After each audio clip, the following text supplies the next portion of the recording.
नमस्कार, मैं हूँ गोल्डी गुप्ता। आप सभी का स्वागत है संकल्प एमपीपीएससी एकेडमी में।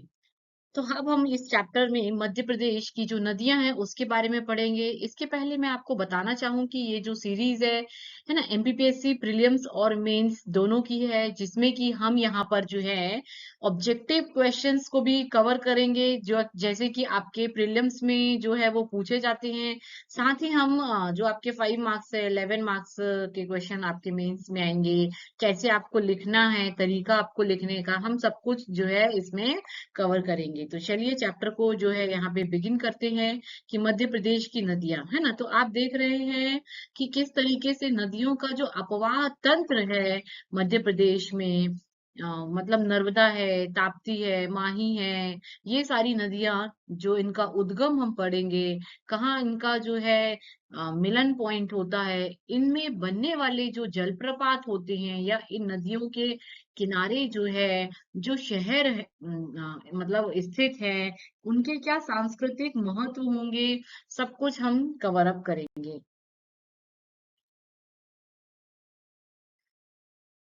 तो क्या इसका महत्व है? तो सबसे पहले मैं आपसे एक बात बताना चाहूंगी कि नदियों का मायका, जिसे कि कहा जाता है मालवा का पठार, क्यों? क्योंकि मालवा के पठार से अधिकांश नदियों का क्या होता है, उद्गम होता है। तो मालवा का पठार आपके जो है कहाँ पे पड़ता है? देखिए, मैं यहाँ पर जो है डायग्राम के थ्रू आपको समझा रही हूँ, है ना। ये आपका मालवा बेल्ट है। इस मालवा बेल्ट से अधिकांश नदियों का यहाँ पर उद्गम होगा। तो यहाँ पे इसीलिए इस वजह से इसे क्या कहते हैं, नदियों का मायका कहलाता है। और मध्य प्रदेश में लगभग 207 कितनी, ओ शिट, 2 मिनट, इसको मैं डिलीट कर देती हूँ।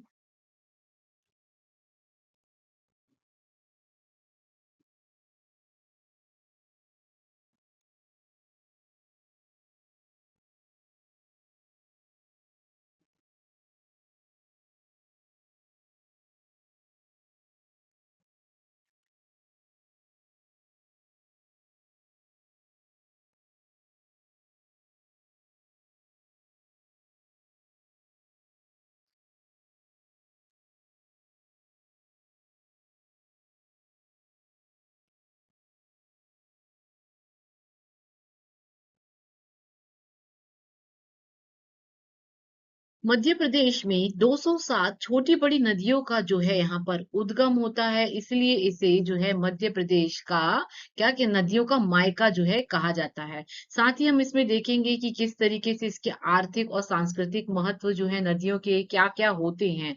तो आर्थिक क्षेत्र में हम क्या देखेंगे यहाँ पे, कि जैसे कि आप पाते हैं, जैसे यहाँ पे जो है जो भी फूड हम खाते हैं, रेडी टू ईट वाले फूड, कौन से, रेडी टू ईट वाले जो फूड होते हैं, वो फूड फैक्ट्री में क्या है, मैन्युफैक्चरिंग किए जाते हैं। क्या किए जाते हैं, मैन्युफैक्चरिंग जो है वो किए जाते हैं।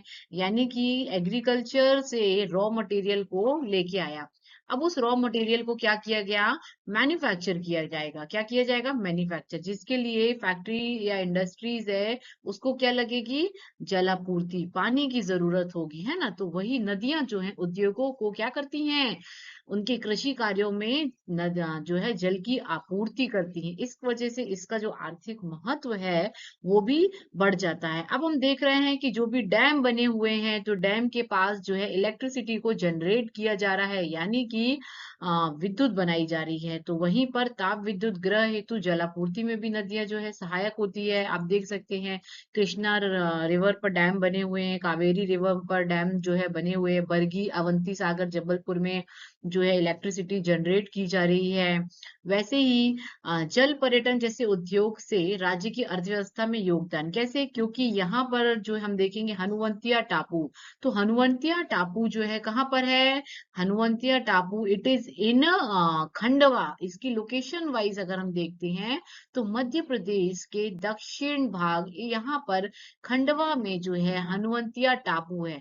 इस वजह से पर्यटन के कारण यहाँ पे रोजगार सृजन के अवसर भी मिलते हैं, है ना। क्यों? क्योंकि अगर वहां पर जो जल वाली जो भी टापू वाली जो जगह होगी या झरना होगा, वाटरफॉल होगा, है ना, क्योंकि ऐसे नदियों पर बहुत सारे हम आगे पढ़ेंगे अपने वीडियो में कि नदियों पर किस प्रकार से जो है यहाँ पर क्या वाटरफॉल है, वहां पर रोजगार के सृजन होते हैं और जल पर्यटन जैसी जो है उद्योग में राज्य की अर्थव्यवस्था में भी इसका योगदान होता है।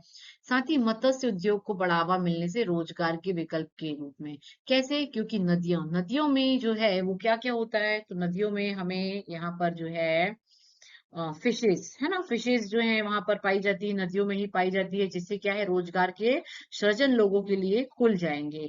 तो ये थे आपके आर्थिक क्षेत्र में भूमिका नदियों की। अब हम पढ़ेंगे सांस्कृतिक क्षेत्र में जो है क्या क्या पूछा जाता है। तो आप जानते हैं कि भारतीय संस्कृति में बहुत प्राचीन काल से ही यहाँ पर नदियों को पूजा जाता है। नदियों जो जिससे कि नदियों का सांस्कृतिक विकास में नदियों की अहम भूमिका होती है। साथ ही नदियों को देवी तुल्य माना जाता है। आपका एग्जाम्पल हम ले सकते हैं नर्मदा। माँ नर्मदा जो है जबलपुर में नर्मदा जयंती भी मनाई जाती है, जिसे कि एक दर्जा भी प्राप्त है। जीवित मध्य प्रदेश की जीवन रेखा कहलाती है ना नदियां। तो इस वजह से भारतीय संस्कृति में नदियां जो होती हैं उसे देवी तुल्य के रूप में भी पूजा जाता है। और अगर हम उदाहरण देते हैं तो शिप्रा नदी तट पर जो सिंहस्थ उज्जैन है, उज्जैन जी हाँ महाकाल, जहाँ जो कि हर 12 साल में यहाँ पर जो है कुंभ लगता है। और जो है महाकाल जो कि 12 ज्योतिर्लिंग में से एक माना जाता है। लोग बाग जो है यहाँ पर धार्मिक स्थल के रूप में भी हम इसे देख सकते हैं।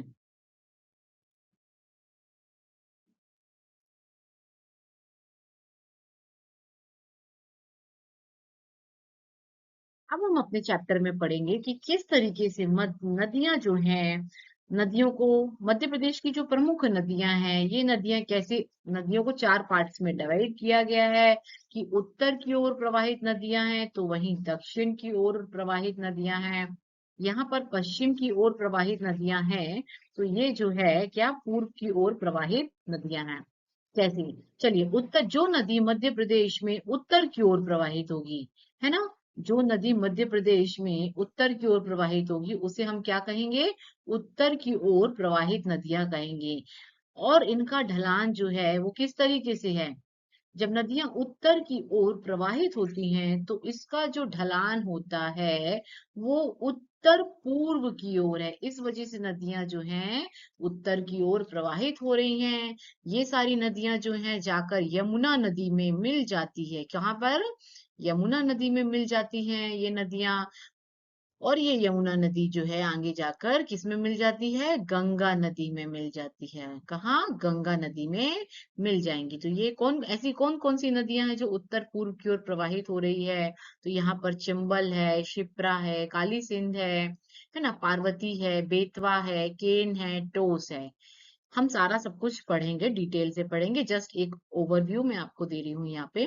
तो पश्चिम की ओर प्रवाहित नदियां कौन सी हैं, ऐसी नदियां जो पूर्व से निकल कर यहाँ पश्चिम की ओर जो है प्रवाहित होते हुए गुजरात में से रन ऑफ कच्छ से कहाँ, खंबात की खाड़ी अरब सागर में गिर जाती है, उसे हम क्या है, पश्चिमी प्रवाहित नदियां जो हैं कहते हैं। तो ऐसी कौन सी नदियां हैं, तो वो है नर्मदा है, माही है, ताप्ती है। यहाँ पर अब एक क्वेश्चन ये बन सकता है, देखिए कि निम्नलिखित में से ऐसी कौन सी नदी है जो पश्चिम की ओर प्रवाहित नहीं होती है। तो ऑप्शन आपको तीनों दे दिया जाएगा। साथ ही यहाँ पर जो है एक कोई अदर ऑप्शन डाल दिया जाएगा, जैसे कि निम्नलिखित में से कौन सी नदी जो है पश्चिम की ओर प्रवाहित होती है, नर्मदा एंड चंबल, शिप्रा, सोन, जोहिला या पेंच, है ना। तो आंसर होगा आपका क्या, नर्मदा की, नर्मदा नदी जो कि पश्चिम की ओर प्रवाहित होती है। तो क्वेश्चन कुछ आपका यूं पूछ लिया कि कौन सी नदी पश्चिम की ओर प्रवाहित नहीं होती है। तो आपको ऐसे में इन 3 नदियों के नाम याद कर लेना है, प्लस जो अदर फोर्थ ऑप्शन होगा, है ना, तो वो आपका करेक्ट आंसर होगा कि वो नदी पश्चिम की ओर प्रवाहित नहीं होती है। चलिए अब हम देखेंगे कि दक्षिण की ओर कौन सी नदियां प्रवाहित होती हैं। तो ये नदियां जो हैं पेंच है, वर्धा है, प्राणहिता, वैनगंगा एंड कान्ह नदियां, है ना। ये नदियां जो हैं क्या मध्य प्रदेश के दक्षिणी भाग से इनका उद्गम होता है और कहाँ जाकर, ये जो है गोदावरी नदी में आगे जाकर मिल जाती है। उसके बाद पढ़ते हैं पूर्व की ओर प्रवाहित नदियां। तो पूर्व की ओर जो नदियां प्रवाहित होती है उनका भी जो ढलान है वो कहाँ पर है? उत्तर पूर्व की ओर है। जिसमें से कौन कौन सी नदियां हैं? तो सोन नदी है, जोहिला नदी है और महान नदी है। चलिए अब हम इन नदियों को डिटेल में पढ़ेंगे।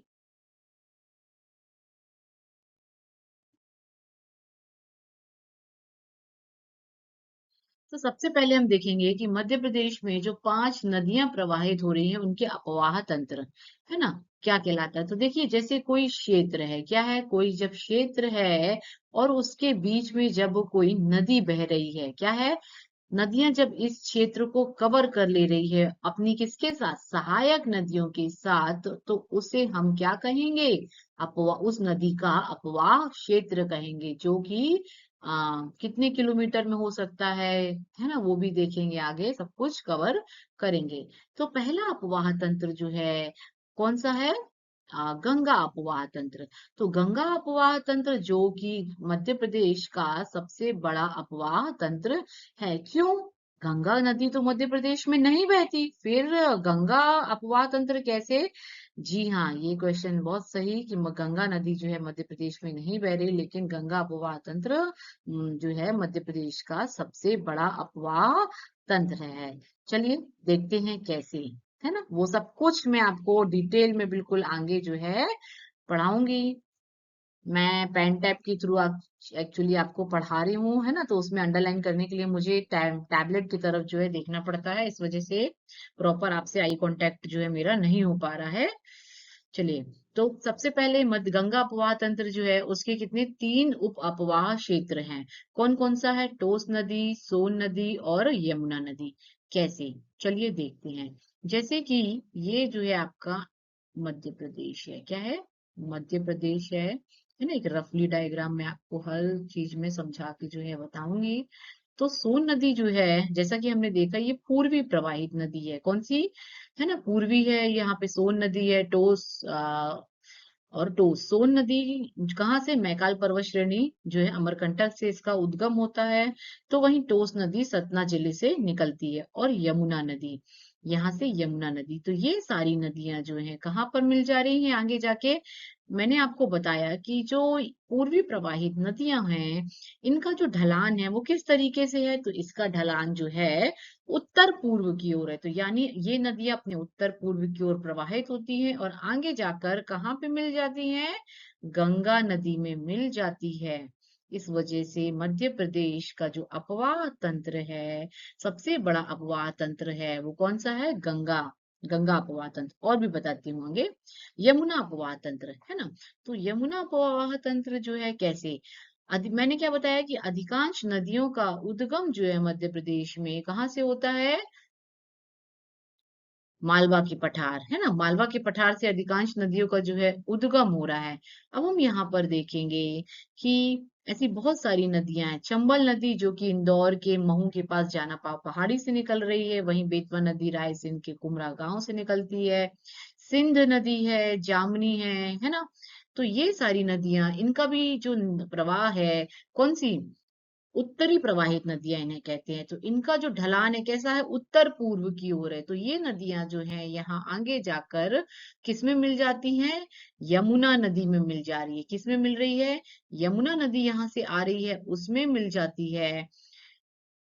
तो हमने क्या देखा यहाँ पे कि जो पूर्वी प्रवाहित नदियां हैं वो भी का किस में मिल गई? आ, वो भी जो है गंगा नदी में मिल गई। और जो उत्तरी प्रवाहित नदियां हैं वो भी कहाँ मिल गई? गंगा नदी में आकर जो है मिल जाती है। तो इस वजह से यहाँ पर जो है जो अपवाह तंत्र है वो मध्य प्रदेश का सबसे बड़ा अपवाह तंत्र इसे कहते हैं। अब हम देखेंगे नर्मदा अपवाह तंत्र। तो ये, जी हाँ, नर्मदा अपवाह तंत्र जो है वो मध्य प्रदेश का क्या है? दूसरा बड़ा अपवाह तंत्र है। क्वेश्चन आपका आ जाएगा कि बताइए निम्नलिखित में से सबसे बड़ा अपवाह तंत्र कौन सा है? गंगा है, नर्मदा है ना। तो इसके जो नंबर है वो आपको ध्यान रखना है कि गंगा अपवाह तंत्र जो है प्रदेश का सबसे बड़ा अपवाह तंत्र है। तो वहीं जो नर्मदा अपवाह तंत्र है वो प्रदेश का दूसरा अपवाह तंत्र है। साथ ही नर्मदा नदी और उसकी सहायक नदियां इसमें सम्मिलित होती हैं, जो कि अरब सागर खंबात की खाड़ी में अपना जल जो है विसर्जित करती हैं, लीन हो जाती हैं वहां जाके। इसे पश्चिमी प्रवाहित नदियां भी कहते हैं। नर्मदा नदी अगर हम देखेंगे कि प्रायद्वीपीय भारत, तो प्रायद्वीपीय भारत जो है कैसा है, ये है ना, इसे हम प्रायद्वीपीय भारत कहते हैं। प्रायद्वीपीय यानी जो तीन ओर से जल से घिरा हुआ हो, उसे हम प्रायद्वीपीय कहते हैं। तो प्रायद्वीपीय भारत ये एरिया जो कि यहाँ पर बोल रहा है, नर्मदा जो है इस प्रायद्वीपीय भारत की तीसरी सबसे बड़ी नदी है। जी हाँ, तीसरी सबसे बड़ी नदी है। उसके बाद जो है नर्मदा देश की पांचवी सबसे बड़ी नदी है। अगर इंडिया लेवल में बात करें तो पांचवी सबसे बड़ी नदी नदी है यहाँ पर, और जो कि सबसे पश्चिम की ओर बहने वाली सबसे बड़ी नदी है। तो इसकी जो लंबाई है मध्य प्रदेश में वो कितनी बहती है, ये 1077 किलोमीटर मध्य प्रदेश में प्रवाहित होती है। पूछ सकता है कि मतलब नदियां की लंबाई दे देगा, है ना, क्वेश्चन में, और आपको बोलेगा कि मैच करिए। तो आपको यहाँ पर जो है मैच करना है। क्या करना है आपको? मैच करना है। वही इसकी नर्मदा नदी की जो कुल लंबाई है वो कितनी है, तो 1312 किलोमीटर इसकी जो है लंबाई है। इस नर्मदा नदी को मध्य प्रदेश की क्या है, जीवन रेखा कहते हैं इसे। जी हाँ, क्यों? क्योंकि इसमें बहुत सारे जो बांध हैं बनाए गए हैं।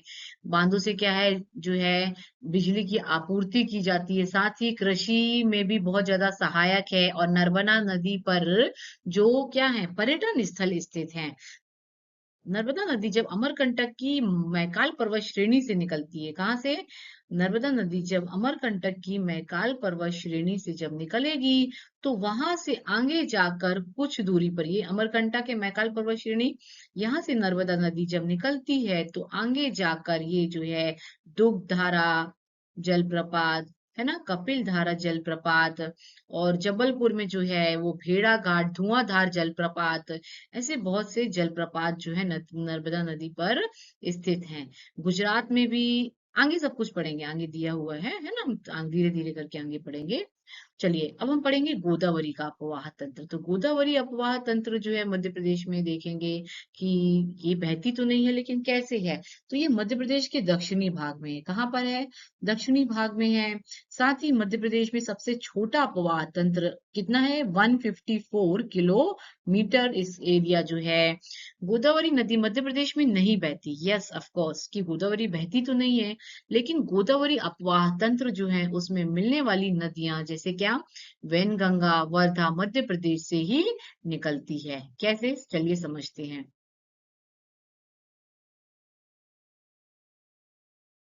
तो ये आपका डैन है ना, मध्य प्रदेश का जो दक्षिणी भाग है, बालाघाट है जैसे यहाँ पे, है ना, तो यहाँ पर क्या है, वैनगंगा नदी जो है, वर्धा नदी है, इनका उद्गम होता है। और ये नदियां जो हैं कहाँ साइड बहेंगी? दक्षिणी प्रवाहित नदियां। ये नदियां क्या है? दक्षिणी प्रवाहित नदियां हैं। तो ये नदी जो है गोदावरी नदी में आगे जाकर मिल जाती है। तो इसीलिए मध्य प्रदेश में जो सबसे छोटा अपवाह तंत्र है वो कौन सा है? गोदावरी। सबसे बड़ा गंगा, सेकेंड नंबर पे नर्मदा, सबसे छोटा गोदावरी। ठीक है, चलिए भूलिएगा नहीं, याद रखिएगा। एंड वही जो है माही अपवाह तंत्र। तो वही माही अपवाह तंत्र भी क्या है, मध्य प्रदेश का जो है सबसे छोटा अपवाह तंत्र ये भी है।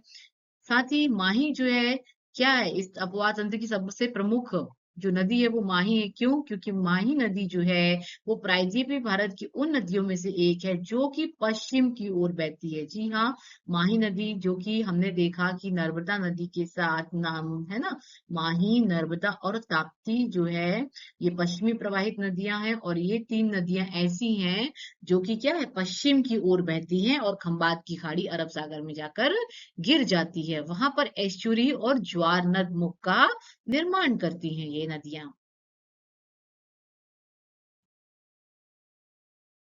चलिए अब हम जो है पढ़ेंगे ताप्ती नदी का अपवाह तंत्र, है ना। तो ताप्ती नदी जो है वो क्या है, यम नर्मदा, नर्मदा के समान क्या है ये, पश्चिम की ओर, पूर्व से पश्चिम की ओर बहने वाली नदी है। साथ ही उसकी सहायक नदियां इसमें सम्मिलित है। कौन कौन सी, तो पूर्णा, कानन और हार और कनेर। फिर उसके बाद महाना, मुहाना कहाँ कहाँ है इसका है, तो यस ऑफ कोर्स ताप्ती नदी का जो मुहाना है वो कहाँ पे, नर्मदा, ताप्ती और नर्मदा जो है के दक्षिण की ओर उसके समानांतर रूप से बह रही है ये, है ना। ये ऐसे मध्य प्रदेश के डायग्राम में क्या है, नर्मदा और ताप्ती नदी जो है वो ऐसे समानांतर रूप से बह रही है और कहाँ गिर रही है जाके, खंबात की खाड़ी में गिर रही है। चलिए अब हम पढ़ते हैं नर्मदा नदी के बारे में, इस पे बनने वाले बांध, इसकी कुल लंबाई कितनी है ना। इसकी सहायक नदियों के नाम पढ़ेंगे, मध्य प्रदेश के कितने जिलों से होकर ये नदी जो है वो गुजरती है। साथ ही कहाँ से इसका उद्गम है, कहाँ पर ये गिर रही है ना। जो कि आपका 5 मार्क्स में कितने नंबर का ये क्वेश्चन जो है, नर्मदा नदी जो है वो 5 नंबर का यहाँ पर आपसे पूछ सकता है। तो उद्गम, उद्गम जो है कहाँ पर है, तो ये मध्य प्रदेश के अनूपपुर जिले के अमरकंटक, कहाँ, मैकाल श्रेणी से।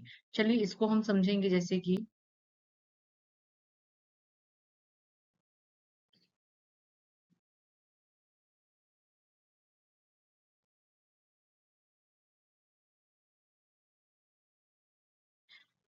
मैकाल श्रेणी। अच्छा आपको पता है कि सतपुड़ा श्रेणी जो है, सतपुड़ा श्रेणी ये, तो पश्चिमी भाग इसका राजपीपला श्रेणी कहलाता है, पूर्वी भाग जो है कौन सा, मैकाल श्रेणी कहलाता है, और बीच का जो है भाग है उसे महादेव श्रेणी कहते हैं। तो जो नर्मदा नदी है इसका उद्गम कहाँ, मैकाल पर्वत श्रेणी, है ना, जो कि अमरकंटक के पास से होता है। वहां से नर्मदा नदी का क्या है, उद्गम होता है। क्या होता है, नर्मदा नदी का उद्गम होगा। उसके बाद नर्मदा नदी की जो कुल लंबाई है ऑलरेडी हम पढ़ चुके हैं, है ना, पहले बता दिया है मैंने कि कितनी है, 1312 इसकी जो कुल लंबाई है। और मध्य प्रदेश में कितनी में है, 1077 के आसपास ये बहती है। तो वहीं जो है ये खंबात की खाड़ी में गिरती है, कहाँ, ऐसे इस तरीके से। तो नर्मदा नदी जो है गुजरात के पास, क्या, खंबात की खाड़ी, है ना, जो है गिरती है। इसके अन्य नाम हम देखेंगे तो कौन क्या क्या है इसका अन्य नाम, शिवपुत्री है, सामो देवी है, सोम प्रभा है, रेवा, कावेरी, ओमकारेश्वर, ये जो है नर्मदा नदी के अन्य नाम है। साथ ही ये मध्य प्रदेश के 16 जिलों से होकर गुजरती है। तो ओके, और इस पर जो बनने वाले जलप्रपात है, दुग्धारा, कपिलधारा जलप्रपात वही अनूपपुर में बनता है। धुआंधार जलप्रपात जो है कहाँ पर, भेड़ाघाट में बनता है। तो सहस्त्रधारा जो जलप्रपात है, महेश्वर एंड मंदार दर्दी जो है बड़वा के निकट, यहाँ पर महेश्वर यहाँ है ना नीचे, ये जो आपका कौन सा सहस्त्रधारा महेश्वर खंडवा के पास बनेगा, और मंदार दर्दी बड़वा के निकट बड़वानी में पड़ेगा, बनने वाले जलप्रपात है। इसके बाद हम पढ़ेंगे यहाँ पर कि नर्मदा नदी जब अरब सागर में गिरती है तो क्या है, एस्चुरी का निर्माण करती है और ज्वार नदमुख, यानी कि हम देखेंगे यहाँ पे जो गंगा नदी जब बंगाल की खाड़ी में, एक चीज याद रखिएगा, ये है आपकी बंगाल की खाड़ी और ये है खंबात की खाड़ी, अरब सागर, है ना। तो यहाँ पर जब गंगा नदी गिर रही है तो क्या बना रही है, डेल्टा बना रही है। क्या बनाती है, डेल्टा बनाती है। और जब यहाँ पर नर्मदा नदी गिरती है तो एस्चुरी का निर्माण करती है। अब हम बात करेंगे कि इसकी सहायक नदियां, तो आप याद रखना कि सहायक नदियां जो है, अगर आपको इसके नाम याद करने में डिफिकल्ट होता है तो आप अपने किचन के आइटम्स को ले लेते हैं, है ना, कि शक्कर है, जंगल के आइटम, किचन के आइटम, है ना। तो दूध, शक्कर जो है, देखिए, भगवान के नाम पे मान, देनवा, है ना, और शेर है, हिरण है, तांबा है और बंजर है। तो ये सब इसकी नदी, जो नर्मदा नदी है उसकी सहायक नदियां हैं। यानी कि नर्मदा की टोटल 41 सहायक नदियां हैं, जिसमें से 22 जो सहायक, ये नर्मदा नदी बह रही है ना। तो ओवरऑल कितनी सहायक नदियां हैं इसकी, 41 इसकी सहायक नदियां हैं, जिसमें से 22 नदियां जो हैं बाईं ओर से निकलती हैं, और 19 यानी कि 19 नदियां जो हैं वो नदियां इसके दाईं ओर से जो है निकलेंगे। अब इस पे जो बनने वाली परियोजनाएं हैं कौन कौन सी है, तो देखिए बरगी अवंती सागर परियोजना जो कि जबलपुर में है ना। इस पर जो इलेक्ट्रिसिटी जनरेट की जाती है। वहीं इंदिरा गांधी सागर कहाँ पे है, ओमकालेश्वर में है, खंडवा में है ना। ये और देजला देवड़ा कहाँ पर है, तो खरगोन में, लोअर गोई बड़वानी है। मैं आपको डायग्राम के थ्रू जो समझाती हूँ इस पे बनने वाली परियोजनाएं जो है।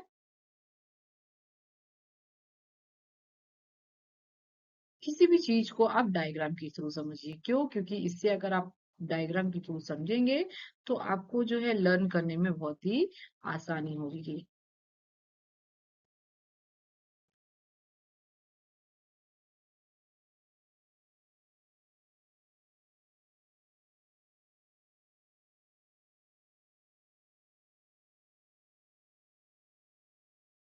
यहाँ जबलपुर में कौन कौन सी बरगी और अवंती सागर परियोजना बन रही है। इंदिरा सागर जो है कहाँ पर, ओमकालेश्वर यहाँ खंडवा में है ना।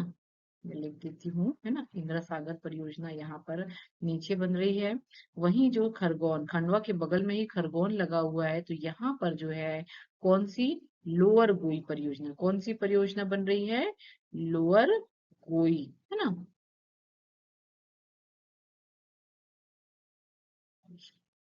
सरदार सरोवर जो है ना, नर्मदा नदी पर जो परियोजना, ये परियोजना जो है मध्य प्रदेश गुजरात की संयुक्त परियोजना के नाम से भी इसे जाना जाता है। अब हम इसकी विशेषता पढ़ेंगे कि विशेषताएं जो हैं क्या क्या हो जाएगा। तो नर्मदा नदी पर अब हम देखेंगे कि नर्मदा नदी जो है उस पर किस प्रकार की मिट्टी पाई जाती है। उस मिट्टी, नर्मदा नदी को जो नाम है वो किसके द्वारा दिया गया है, चलिए इन सबको हम जो है यहाँ पर पढ़ते हैं। क्या, तो ये भारत के प्रायद्वीपीय क्या, चलिए जो नर्मदा नदी है उसके बारे में हम पढ़ेंगे। और कि नर्मदा नदी प्रायद्वीपीय भारत की उन नदियों में से एक है जो क्या है, सदाबहानी है। क्या है, सदाबहानी। इसका मतलब क्या होता है, जिसमें कि वर्ष भर जो है पानी भरा हुआ होता है। और इस नर्मदा नदी को इसमें जो है एक रे मिट्टी पाई जाती है। रे मिट्टी जो है क्या होती है, तो यानी कि इसकी जो सॉइल कैप एब्जॉर्वेशन, क्या सॉइल का जो एब्जॉर्वेशन कैपेसिटी होती है वो क्या होती है, कम होती है। यानी कि पानी को कम सोखती है, तो जिससे कि मिट्टी क्या है, सूखी नहीं होगी। ठीक है। उसके बाद नर्मदा नदी जो है इसका एक अन्य नाम है जो कि क्या है, नामोदास। ठीक है। और ये नामोदास नाम जो है किसके द्वारा दिया गया है, तो टोलमी, किसके द्वारा दिया गया है, टोलमी जो है उनके द्वारा दिया गया है इसे।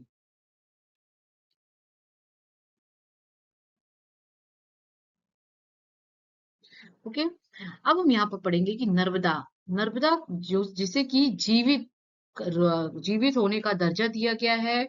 और कब दिया गया है, तो 2070 में नर्मदा को जीवित होने का दर्जा जो है दिया गया है। अब हम पढ़ेंगे, हमने देखा ऑलरेडी कि इसकी जो है कितनी 41 सहायक नदियां हैं, जिसमें से 22 जो हैं वो बाईं ओर की सहायक नदियां हैं, तो 19 जो है इसकी दाईं ओर से मिलती है। नर्मदा नदी पर दुनिया का सबसे बड़ा जो स्टैच्यू ऑफ यूनिटी बनाई गई है, तो किसके ऊपर बनाई गई है, नर्मदा में। कहाँ पर बनाई गई है, गुजरात में। काफी 150 मीटर और भी काफी ऊंची इसकी हाइट है, जो कि तवा नदी जो कि नर्मदा की सहायक नदी है। ये ऐसे क्वेश्चन 3 मार्क्स में जब आते हैं तो आप लिखेंगे कि तवा नदी नर्मदा की सहायक नदी है, जो कि कहाँ से है, होशंगाबाद जिले के महादेव पर्वत श्रेणी से निकलती है। ठीक है। चलिए समझिए, जैसे कि ये मध्य प्रदेश का जो आपका डायग्राम है, तो महादेव पर्वत, सतपुड़ा पर्वत जो है इसका, ये है ना। तो सतपुड़ा का जो पश्चिम भाग है इसे क्या कहते हैं, राजपीपला पहाड़ी। इसके पूर्वी भाग को हम मैकाल पर्वत श्रेणी, जहां से नर्मदा, माही, सोन नदियों का उद्गम होता है। और ये जो बीच वाला पार्ट है इसे हम क्या कहते हैं, महाद्वीप। तो यहाँ से जो है तवा नदी का क्या होता है, उद्गम होता है, होशंगाबाद यहीं पर। और होशंगाबाद के पास आता है पचमढ़ी, जो कि सर्वाधिक वर्षा वाला स्थान का दर्जा इसे प्राप्त है। कितनी वर्षा होती है यहाँ पे, तो यहाँ पर 199 जो है वर्षा होती है। क्वेश्चन आपका आ सकता है कि निम्नलिखित में से वह स्थान बताइए जहां पर जो सर्वाधिक वर्षा वाला स्थान है। तो आएगा आंसर पचमढ़ी। अगर जिला पूछेगा तो आप लिखेंगे बालाघाट। चलिए, इसकी कुल लंबाई जो है कितनी है, 172 मीटर है। और इसका जो ये कहाँ पे मिल जाती है जाके, तो यह जो है बांदा भान है ना, वही नर्मदा में आकर तवा नदी जो है, तवा नदी में मिल जाती है। चलिए, अब माही नदी के बारे में पढ़ेंगे कि माही नदी जो है वो क्या है, कहाँ से इसका उद्गम हो रहा है। तो माही नदी आ, सरदारपुर के, इसको पहले मैं मिटा लेती हूँ, उसके बाद फिर बोलती हूँ। क्यों नहीं वर्क कर रहा ये, एक एक ही में करते करते बहुत हौच पौच हो जाता है, तो इसलिए थोड़ा क्लीन कर लेती हूँ। Because I have no projector, है ना, मैं आपको इस मैप के ही थ्रू पढ़ाऊंगी। तो यहाँ पर जो है सरदारपुर, यहाँ धार जिला से कि माही नदी जो है निकल रही है, उसकी कुल लंबाई जो है कितनी है। हमने इसमें ये भी पढ़ा है कि माही नदी का जो अपवाह तंत्र है वो बहुत ही छोटा है ना, इसका। और लंबाई कितनी है, तो 472 किलोमीटर जो इसकी लंबाई है। साथ ही ये नर्मदा के साथ माही भी जो है कहाँ, पश्चिम में जो है अरब सागर में खंबात की खाड़ी में जाकर गिर जाती है। इसका जो अन्य नाम है, इसे क्या कहते हैं, पृथ्वी। पृथ्वी की पुत्री अगर क्वेश्चन में आ जाए कि बताइए माही नदी का एक और अन्य नाम निम्नलिखित में से क्या है ना, नामोदास, माँ पृथ्वी की पुत्री, सोमभद्रा, है ना। तो आप आंसर लिखेंगे पृथ्वी की पुत्री।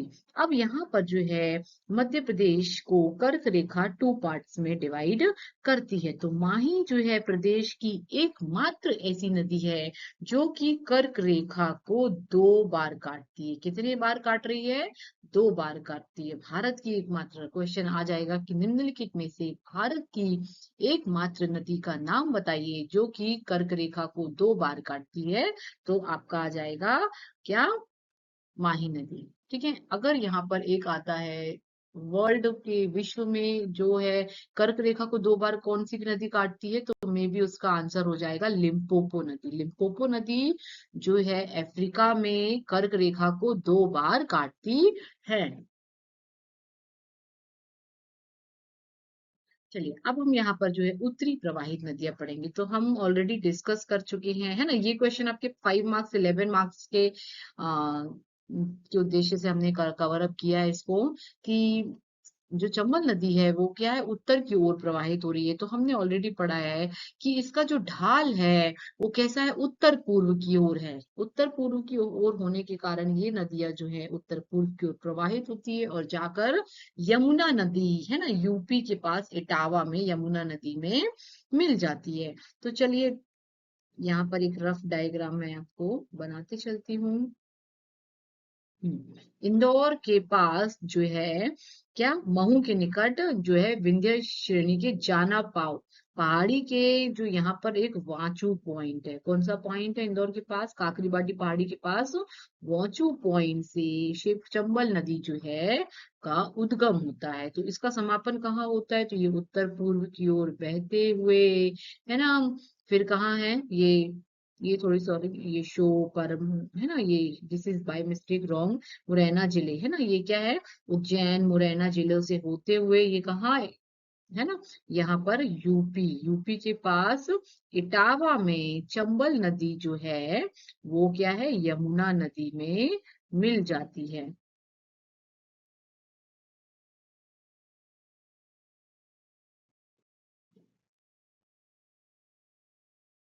उसके बाद इसके जो अन्य नाम है वो क्या है, चरमावती, कामधेनु, है ना, और धर्मवती। तो हमने क्या देखा, माही नदी का अन्य नाम क्या है, शिव की पुत्री, नर्मदा, नामोदास। ठीक है। ऐसे ही चंबल नदी तो क्या है, चर्मवती, कर्मवती, कामधेनु। सबके अन्य नाम जो है उनके याद करिएगा। मैचिंग करके भी क्वेश्चन आपको 1 नंबर का क्वेश्चन मैचिंग में भी आपको पूछ सकता है। तो इसकी सहायक नदियां जो है काली सिंध है, शिप्रा है, पार्वती है ना, पार्वती नदी शिवपुरी के पठार से निकलती है। तो वहीं शिप्रा नदी आगे हम पढ़ेंगे, है ना। यहाँ पे गुना, कुंद, कुआरी, बामनी, ये सब क्या है, चंबल नदी की सहायक नदियां हैं। तो हमने पढ़ा था कि प्रदेश में जो सबसे बड़ी नदी है की लंबाई नर्मदा नदी है ना, नर्मदा नदी सबसे बड़ा अपवाह तंत्र गोदावरी, उसके बाद नर्मदा नदी का अपवाह तंत्र है।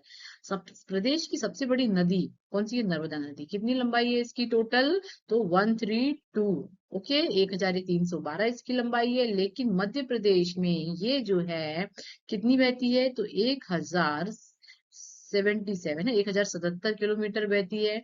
वहीं चंबल नदी प्रदेश की दूसरी बड़ी नदी कहते हैं। इसकी लंबाई जो है वो कितनी है? तो 965 किलोमीटर है।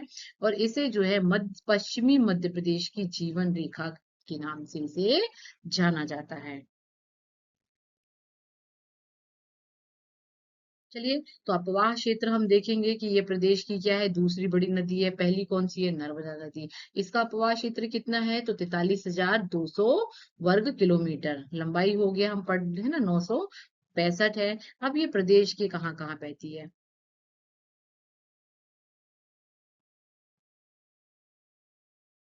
चलिए, तो यहाँ पर ये धार, रतलाम, इंदौर है ना, कहाँ? धार, रतलाम, इंदौर ऐसे होते हुए ये जो नदी है उसके बाद क्या? श्योपुर है ना, मुरैना, भिंड, ऐसे इसका जो है वेग है। इस तरीके से नदी बहती है। फिर यहाँ पर इसकी प्रमुख परियोजनाएं, जो जलप्रपात, क्या क्या इसके जलप्रपात है, हम उसको देखेंगे। तो पहला जलप्रपात जो है चूलिया जलप्रपात, कहाँ पर है?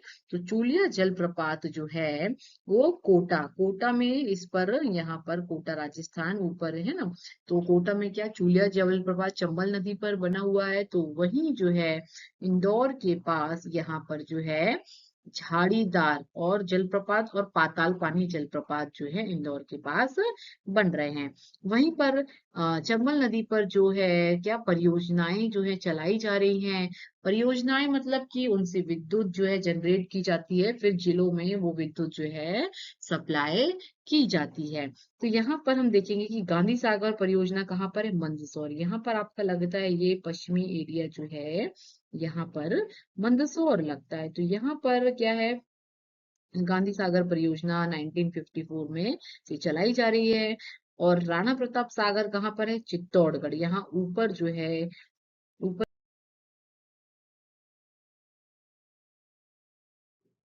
परियोजना के बारे में हम जो है डिस्कस कर रहे थे कि जो राणा प्रताप सागर जो है, राणा सागर परियोजना है ना, तो वो कहाँ पर है? चित्तौड़गढ़, राजस्थान के पास चित्तौड़गढ़ में चंबल नदी पर बनाई जा रही है। तो वहीं जवाहर सागर परियोजना राजस्थान के कोटा में बनाई चलाई जा रही है। ठीक है, और ये किस पर बेस्ड है? चंबल नदी पर जो है ये परियोजनाएं बेस्ड हैं। चलिए, तो अब हम पढ़ेंगे कि चंबल नदी में क्या है कि बहुत ज्यादा मृदा अपरदन हो रहा है, जिसे हम अवनालिका अपरदन भी कह सकते हैं। कैसे? देखिए, तो हमने पढ़ा कि उत्तर प्रवाहित नदियां जो होती हैं उनका बहाव किस तरह कैसा है? ये उत्तर पूर्व की ओर बह रही है। क्यों? क्योंकि ढलान जो है इसका उत्तर पूर्व की ओर है। तो इस कारण से यहाँ पर जो है क्या मृदा अपरदन बहुत ज्यादा हो रहा है, अब है ना, जिसे अवनालिका अपरदन कह रहे हैं। इतने ज्यादा मृदा अपरदन होने से वहां पर बड़े बड़े खड्ड का निर्माण हो गया है, यानी कि बड़े बड़े बीहड़ बन चुके हैं, जो कि डाकुओं की शरण स्थली बनता जा रहा है। तो चलिए, इसकी विशेषता जो है वो यही है कि चंबल नदी जो है का मध्य भाग है ना, यहाँ इसका मध्य भाग जो है क्या उत्खात भूमि वाली भू आकृति का निर्माण हुआ है ना। भूमि जो है गहरे खड्ड बन गए हैं, जिसे चंबल खड्ड कहा जाता है। अब यहाँ पर जो है एक प्रकार से ऑफ कोर्स है ना, क्या नदियों में ही जो है क्या घड़ियाल है या डॉल्फिन है, इनका संरक्षण किया जा रहा है। और कौन सा इंडिका प्रजाति जो है इनके कछुओं का संरक्षण भी इसी चंबल नदी पर किया जा रहा है। जब वन्य जीव अभयारण्य का चैप्टर आएगा तो हम डिटेल में पढ़ेंगे कि वो जो है पर्टिकुलर किस जिले में उसका किया जा रहा है। चलिए, यमुना नदी के साथ साथ ही हमने देखा कि चंबल नदी जो कि कहाँ मिल जाती है? तो यमुना नदी में मिल जाती है। तो वहां जाकर जब ये यमुना नदी में मिलती है तो एक मैदान का की सीमा बनाती है। कौन सा मैदान? लश्कर। याद रखिएगा कि चंबल नदी जो है निम्नलिखित में से यमुना नदी के साथ मिलकर किस मैदान की सीमा बनाती है? तो आंसर होगा लश्कर के मैदान। चलिए, प्रदेश में इस प्रकार की जो खड्ड और बीहड़ बन चुके हैं, तो अगर उसके हम जिले की बात करें कि क्या है ना? जिले, कौन-कौन से जिले इसमें बीहड़ में जो हैं आते हैं, तो चलिए एक बार उनको हम देख लेंगे।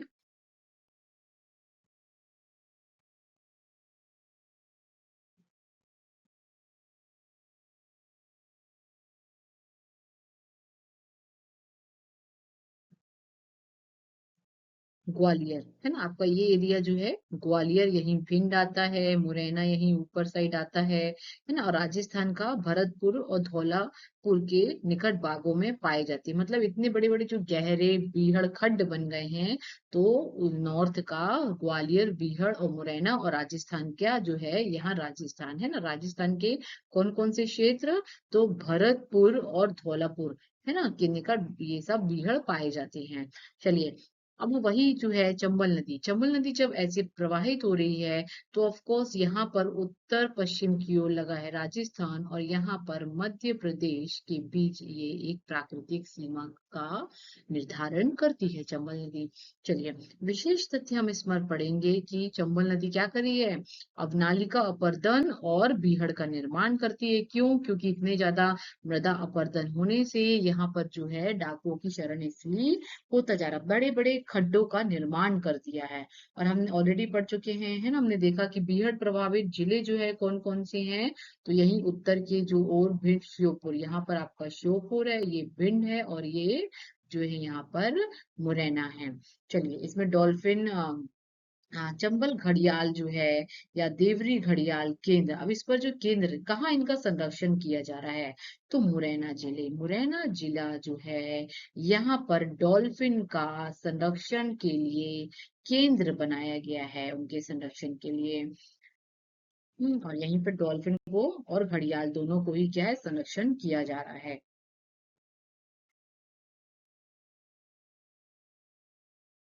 चलिए चंबल की सहायक नदी जो है इसके बारे में अब हम पढ़ेंगे ना, 3 नंबर के इजीली पहला, अगर 3 मार्क्स का क्वेश्चन आता है तो आप इजीली लिख सकते हैं। सबसे पहले तो ये जो है शिप्रा की सहायक नदी है, फिर उसके बाद बता दीजिए कि इसकी लंबाई जो है कितनी है ना? तो 195 के आसपास है और जो है कहाँ से निकलती है शिप्रा नदी, तो ये जो है कहाँ, इंदौर के पास काकरीबाड़ी पहाड़ी है ना? तो वहां से चंबल नदी का उद्गम, सॉरी शिप्रा नदी जो है उसका उद्गम होता है।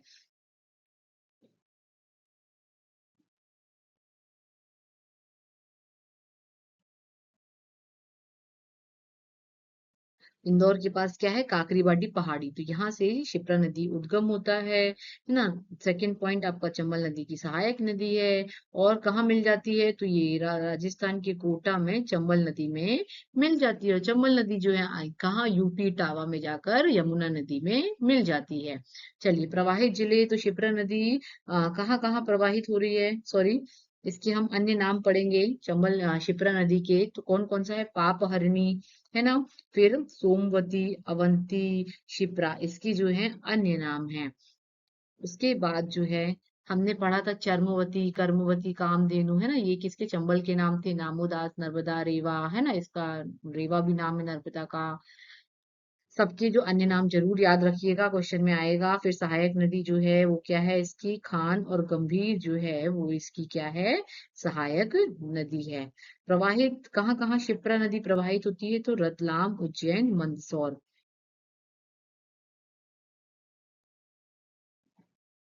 यही एरिया है ना आपका, रतलाम लग रहा है, मंदसौर इसके यहीं इसके पास ही लगता है और उज्जैन यहाँ पर है ना, तो इन जिलों में शिप्रा नदी जो है प्रवाहित होती है। और शिप्रा जो है प्रदूषण के आधार पर इसे जो है मालवा की गंगा कहा जाता है। यहाँ से क्वेश्चन जरूर आएगा कि बताइए निम्नलिखित में से किस नदी को मालवा की गंगा कहा जाता है, तो किस नदी को कहा जाता है, तो शिप्रा नदी जो है उसे मालवा की गंगा कहा जाता है। और एक चीज और बताते हैं कि शिप्रा नदी के तट, उज्जैन जो कि शिप्रा नदी के तट पर ही बसा हुआ शहर है यहाँ पर, है ना? जो कि प्रत्येक 12 वर्ष में यहाँ पर कुंभ मेला लगता है। और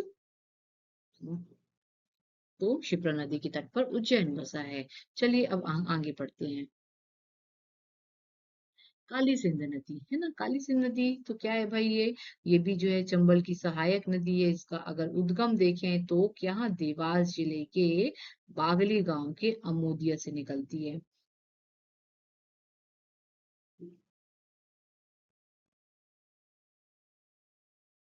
यहाँ पर देवास। D for Dewas. देवास यहाँ से शिव क्या है, काली सिंध नदी निकली, चंबल की सहायक नदी है। फिर यह जो है कहाँ, देवास जिले के बागली, कौन से, बागली गांव जो है, वहां अमोदिया एक प्लेस है, वहां से निकलती है। इसकी कुल लंबाई अगर बात करें तो कितनी है, 150 किलोमीटर है। साथ ही इसका जो कहाँ प्रवाहित होती है, तो शाहजहांपुर और नरसिंहगढ़ जो है यहाँ पर ये प्रवाहित होगी। साथ ही काली सिंध नदी जो है ये कहाँ है, नौनोरा राजस्थान है ना, उत्तर पूर्व की ओर प्रवाहित होगी। तो ये राजस्थान नौनोरा नामक स्थान पर, राजस्थान का नौनोरा नामक स्थान है ना, यहाँ पर आपका राजस्थान लगा। और नौनीरा के पास ये नदी जो है कहाँ, यहाँ ऊपर से आ रही है यमुना नदी। कौन सी नदी, यमुना नदी। तो ये काली सिंध नदी यहाँ पर मिल जाती है। चलिए अब हम पढ़ेंगे पूनो नदी के बारे में। तो पूनो नदी वो भी क्या है भाई, इसका उद्गम क्या है ना। एक बार मैं ये सब क्लीन कर लूँ, उसके बाद मैं आपको कंटिन्यू कराती हूँ।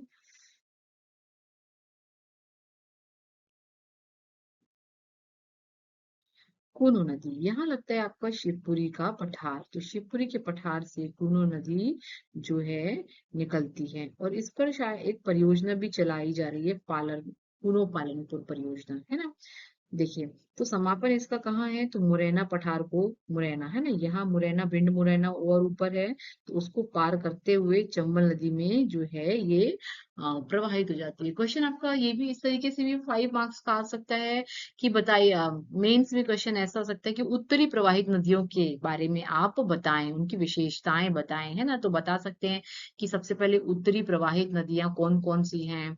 उसके बाद आप लिखिए कि उनका ढलान जो है उत्तर पूर्व होने के कारण अधिकांश नदियां जो है अधिकांश नदियों का उद्गम मालवा की पठार से होते हुए ये जो है उत्तर पूर्व की ओर प्रवाहित होते हुए सारी नदियां जो हैं चंबल नदी में, सॉरी, यमुना नदी में मिल जाती हैं। उसके बाद आप डिस्क्राइब कर सकते हैं, है ना, कि उनका क्या सांस्कृतिक महत्व है। चंबल नदी के बारे में सांस्कृतिक महत्व आप इस तरीके से बता सकते हैं कि उज्जैन, सॉरी, शिप्रा नदी है ना, शिप्रा नदी के तट पर जो है सिंहस्थ उज्जैन जो है में क्या, प्रत्येक 12 वर्ष में जो है क्या कुंभ मेले का आयोजन किया जाता है। ये इसका सांस्कृतिक महत्व हो जाएगा। तो ऐसे ही चंबल नदी के बारे में उनकी जो है, उनपे जलप्रपात बनाए जा रहे हैं, जो भी परियोजनाएं उस पे चलाई जा रही हैं, है ना। तो इस तरीके से क्वेश्चन आपके आएंगे कि पूर्वी प्रवाहित नदियों के बारे में आप लिखिए। 5 मार्क्स का, 11 मार्क्स का भी क्वेश्चन, क्योंकि इस टाइप से क्वेश्चन अभी तक आए नहीं है, तो हो सकता है कि क्वेश्चन की वैरायटी पैटर्न को अब जो है वो चेंज कर दिया जाए यहाँ पे।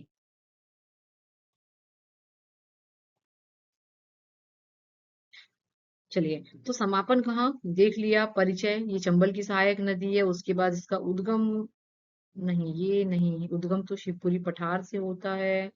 दिस इज नॉट, बेतवा नदी। बेतवा नदी जो है क्या, यमुना की सहायक नदी है। चलिए इसके बारे में हम पढ़ेंगे। बेतवा नदी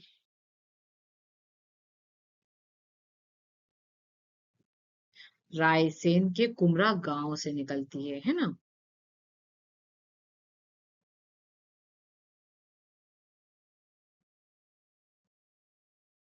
यहाँ रायसेन आपका पड़ेगा, मैंने इधर लिखा है ना। रायसेन के पास कौन सा गांव है, कुमरा गांव से बेतवा नदी का उद्गम होता है। और ये किसकी, यमुना नदी में आके मिल रही है, ऑफ कोर्स, तो यमुना की सहायक नदी है। इसकी लंबाई जो है कितनी है, तो 480 किलोमीटर है। लेकिन कुल लंबाई कितनी है, 480। लेकिन यह जो है वो मध्य प्रदेश में मात्र और मात्र कितनी बह रही है, तो 380 ही बह रही है।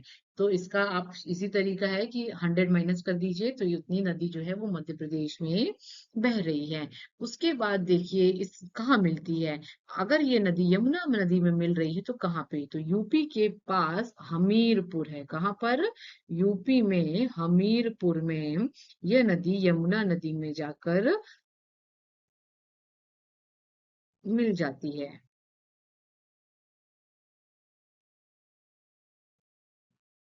ओके, तो चलिए प्रवाहित कहाँ कहाँ होती है, तो देखिए यहाँ पर अशोकगढ़ है, टीकम है, विदिशा है, गुना है, नेवाड़ी है ना। तो यहाँ के जो एक प्रकार से दमोह के आसपास का क्षेत्र, वहां पर बेतवा नदी प्रवाहित होती है। और बेतवा नदी की जो सहायक नदियां हैं वो कौन सी हैं, तो बीना, धसान, जामनी, ये बेतवा नदी की क्या है, सहायक नदियां हैं। अब बेतवा नदी का अन्य नाम क्या है, तो बेतवा नदी जो है, आप ना एक काम करिएगा, सभी नदियों के अन्य नाम और उनकी सहायक नदियों के अन्य नाम जो है उसका एक चार्ट बनाइएगा। क्योंकि अगर आप इस तरीके से पढ़ेंगे तो आप भूल जाएंगे, तो बेटर ये है कि आप इस तरीके से चार्ट बनाइए और उन नदियों के अन्य नाम प्लस उनकी सहायक नदियां, जिससे कि आप इसी तरीके से कंपेयर भी कर सकते हैं, इजिली तरीके से रिवीजन भी कर सकते हैं एक ही पेज में, है ना। तो चलिए, वीना, धसान, जामनी जो है बेतवा की सहायक नदियां हैं, और इसके अन्य नाम जो है क्या है, तो बेत्रवती और शिव की बेटी। चलिए, इस पे कौन कौन सी परियोजनाएं चलाई जा रही है, तो सम्राट अशोक परियोजना बेतवा नदी पर, हलाली परियोजना, विदिशा राजघाट रानी परियोजना, है ना, माता टीला परियोजना चलाई जा रही है, और परीक्षा परियोजना और लक्ष्मीबाई, सारी परियोजनाएं जो हैं बेतवा नदी पर चलाई जा रही हैं।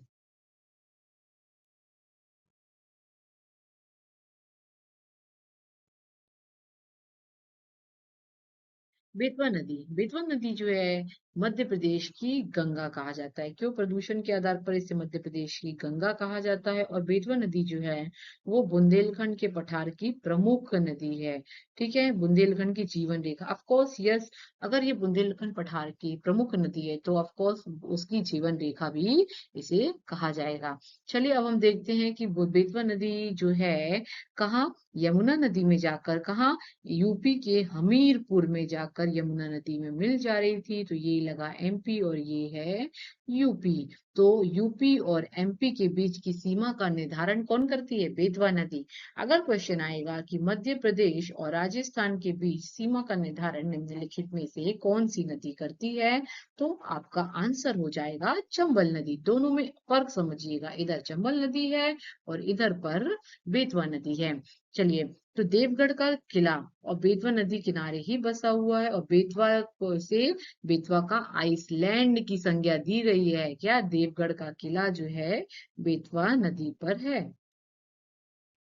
अब हम पढ़ेंगे यहाँ पर केन नदी। तो केन नदी जो है, कहाँ से इसका उद्गम होता है, किस नदी में ये जो है समाहित होती है ना, क्या इसकी विशेषताएं हैं, इन सब के बारे में अब हम चर्चा करेंगे।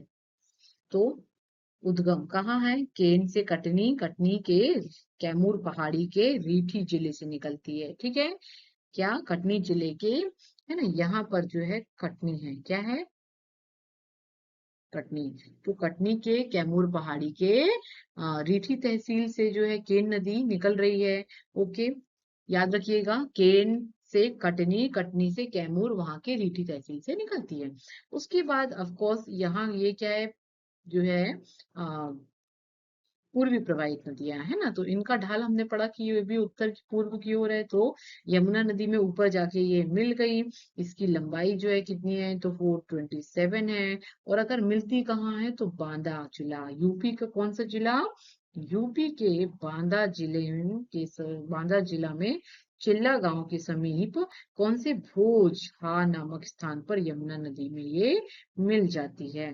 ठीक है, चलिए, इसके अन्य नाम क्या है बेतवा नदी के, सॉरी केन नदी जो है, तो केन का कर्णवती और शुक्तिमती और केनास जो है इनके अन्य नाम। तो जैसे मैंने कहा है कि आप एक चार्ट बनाइए, है ना, चार्ट टेबल बनाइए, टेबल में आप नदी, उनके अन्य नाम, उनकी सहायक नदियां, इस तरीके से आप पढ़ेंगे तो जरूर आपको याद हो जाएगा।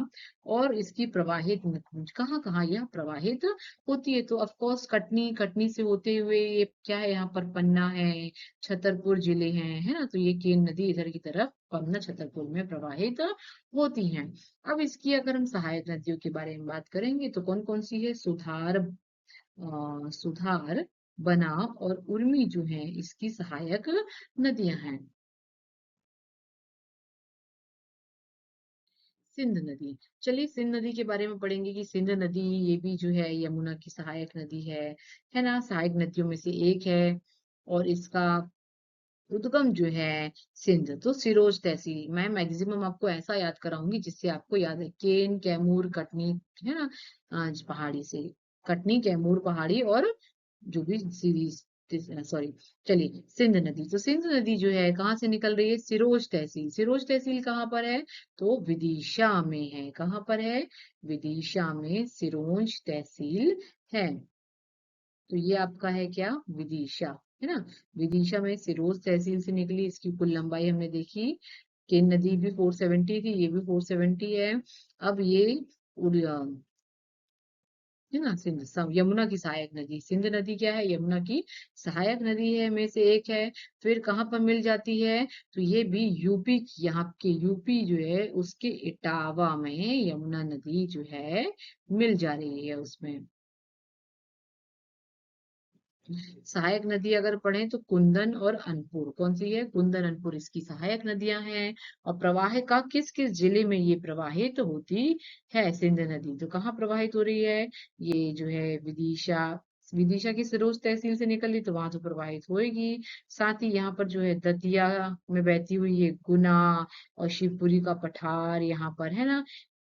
ये जो है में बहते हुए जो है कहाँ पे जाती है? यूपी के टावा में मिल जाती है। और गुना जिला जो है यहाँ का उसको दो बार क्या करती है? ये काटती है। लास्ट, चलिए टोस नदी। टोस नदी जो है कहाँ से? तो ऑफ कोर्स टोस नदी जो है सतना जिले के जलेबी गांव से इसका उद्गम होता है। और इसकी लंबाई जो है वो कितनी है? तो 320 किलोमीटर इसकी लंबाई है। तो टोस नदी को तमसा नदी, क्या इसे तमसा नदी जो है उसके नाम से भी जाना जाता है। और इसका उद्गम हम पढ़ चुके हैं, है ना, कि ये सतना जिले के कैमूर और मैहर पहाड़ी से जो है निकलती है।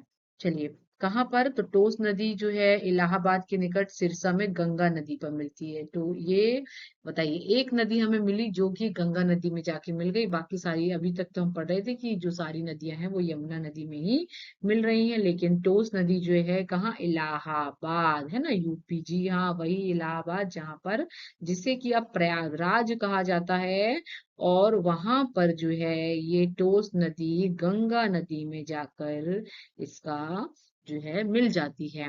बहुटी जलप्रपात जो कि मध्य प्रदेश का सबसे ऊंचा जलप्रपात है, यह जो है कहाँ पर है? तो यह सेलर और औदा नदी में रीवा जिले में स्थित है। जी हाँ, रीवा आपका पूर्वी जिला मध्य प्रदेश का, वहां पर, है ना, सेलर और औदा नदी पर रीवा जिले में स्थित है। कौन सा जलप्रपात? तो बहुटी जलप्रपात।